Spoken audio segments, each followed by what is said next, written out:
And to finish out our ranked noon slot window, we still got a lot of unranked matchups that are going to have playoff implications. We got Central Michigan, who's 1-1. Charm number 23, Michigan, who's also 1-1. Michigan favored by 27.5 points in the Big Ten Network. Joe Labas has gone 16-24, thrown for 145 yards, 1 touchdown, 0 interceptions.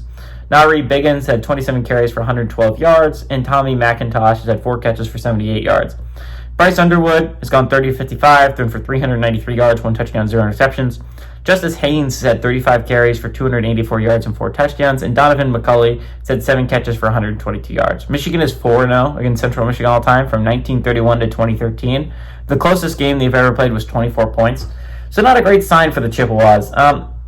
Speaking of the Chippewas, I said it last week, and I've said it many times, is that group of 5 teams that play 2 Power 4 opponents, you got to beat one of them. Realistically, to keep yourself in college football playoff contention, you can probably go 1-1 and stay in that conversation.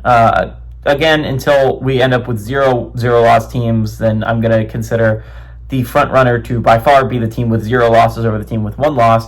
But the fact is that you could still be in contention if you're Central Michigan if you keep it your 1 loss. So this is a gotta-get game. You had to split against Pitt and Michigan. Unfortunately, you put yourself in a situation where you didn't get the Pitt win. Instead, you have to get the Michigan win. By the way, a Michigan team coming off a rough loss against Oklahoma. Again, that was not a game that I think Michigan needed necessarily, right? Even if they lose to Ohio State, a 10-2 Big Ten team probably will be enough to make the college football playoffs at the end of the year, even if they don't have the hardest schedule of all time. Now, we will see. I mean, there's going to likely be 10-2 teams at the end of the year. I bet we saw 3 left out last year, right, at-large bids from 10-2 teams. We only saw 2 10-2 at-large berths last year. I think we'll see more this year, but I absolutely think we'll see some left out, right?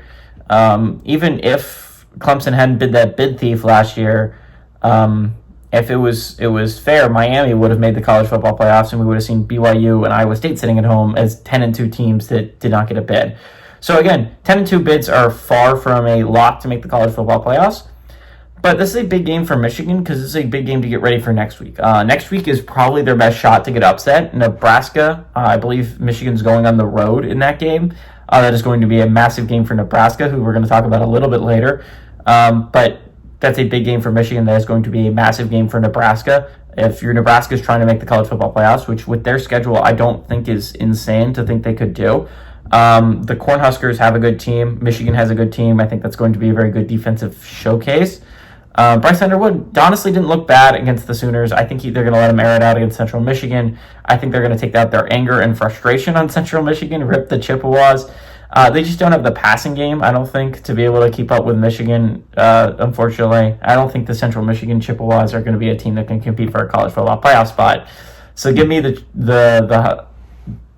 Wolverines to win and cover at home.